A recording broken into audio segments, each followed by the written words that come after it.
सुप्रभात बच्चों। आज कक्षा 12 के लिए मेरी क्लास चलेगी। कक्षा 12 आपका पहला पाठ हो चुका था।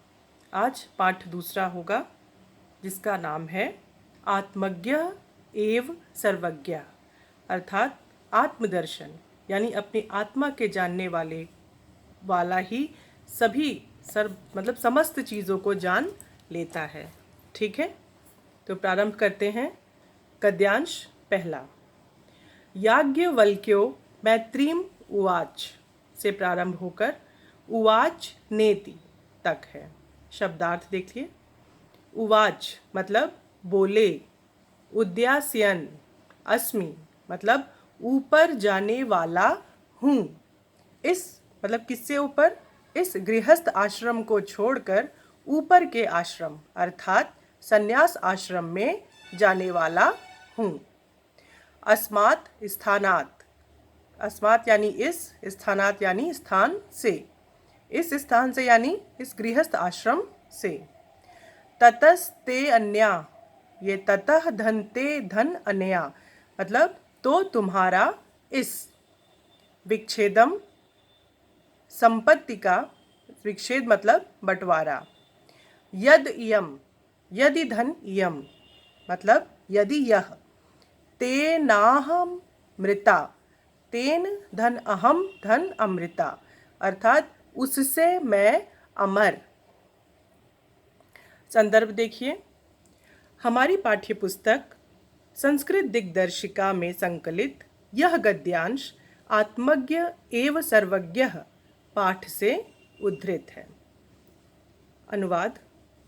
ऋषि याज्ञवल्क्य ने अपनी पत्नी मैत्रेयी से कहा, मैत्रेयी, मैं इस स्थान यानी गृहस्थ आश्रम से ऊपर यानी कि संन्यास आश्रम जाने वाला हूँ, तो मैं तेरा इस अपनी दूसरी पत्नी कात्यायनी के साथ विच्छेद यानी संपत्ति का बंटवारा कर दें।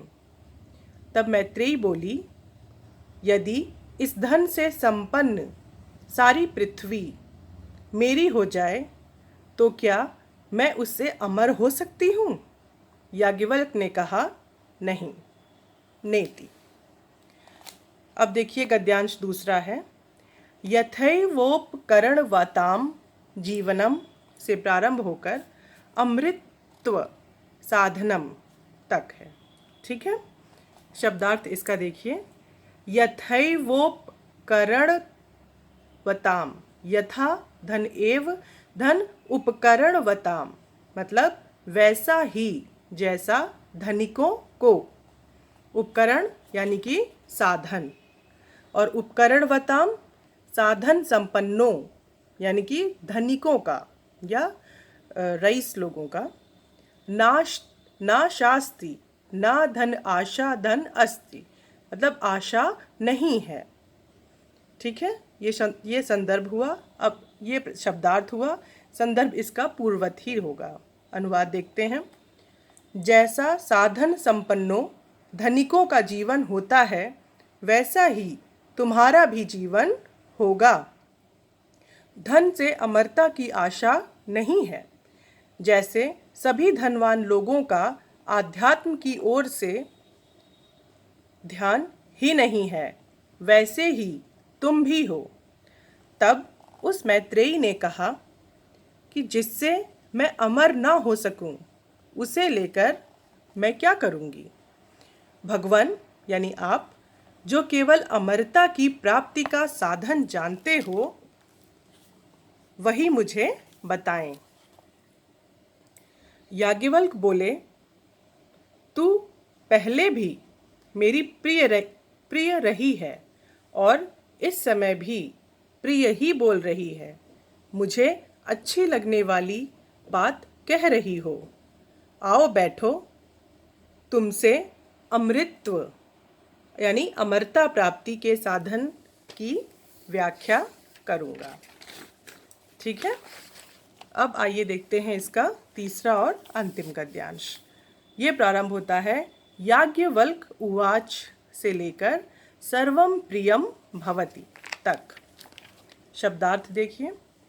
कामाय मतलब कामना के लिए यानी इच्छा पूर्ति के लिए। निदिध्यासितव्यः यानी ध्यान करने योग्य। संदर्भ इसका भी पूर्वत होगा।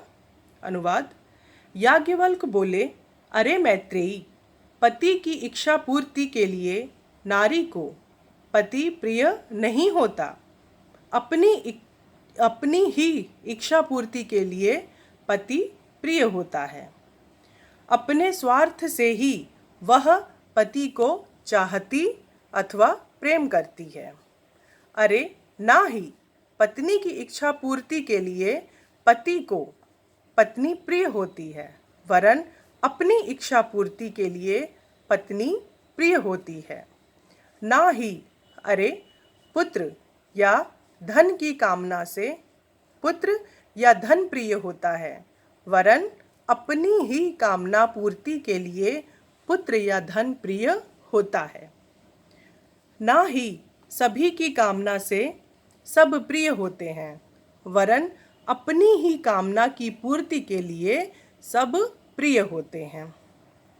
आशय यह है कि मनुष्य जो कुछ भी कामना इस संसार में करता है वह दूसरों के सुख के लिए नहीं अपितु अपने ही सुख के लिए, अपनी ही आत्मा की तृप्ति के लिए करता है। मनुष्य का एकमात्र लक्ष्य किसी दूसरे को सुख देना नहीं है, केवल अपने को सुख देना है।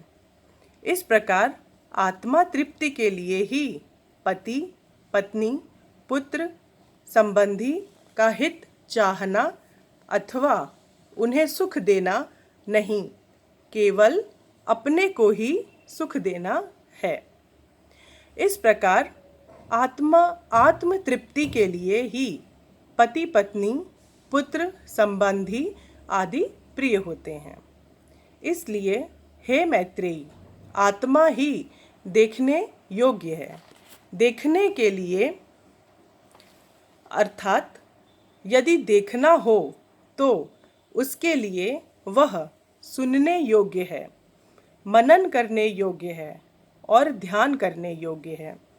निश्चय ही आत्मदर्शन से, आत्मा के स्वरूप के ज्ञान से इस सब का ज्ञान हो जाता है। इसीलिए बच्चों इस पाठ का नाम है आत्मज्ञ एव सर्वज्ञ, अर्थात जिसने अपनी आत्मा को जान लिया है वही सर्वज्ञ है। कोई भी माया, मोह, धन, धान्य, पति, पत्नी या कोई भी संबंध व्यक्ति दूसरे के सुख के लिए नहीं करता। ये सारे सुख वो अपने निजी यानी अपने लिए करता है। ठीक है, तो इस प्रकार आपका ये पाठ दूसरा भी पूर्ण होता है। आप लिखित सामग्री जो प्रेषित की जा रही है उसको अपनी कॉपी में लिख लीजिए, पढ़ लीजिए, अच्छे से समझिए और ना समझ में आने पर मुझसे बात कीजिए। नमस्कार।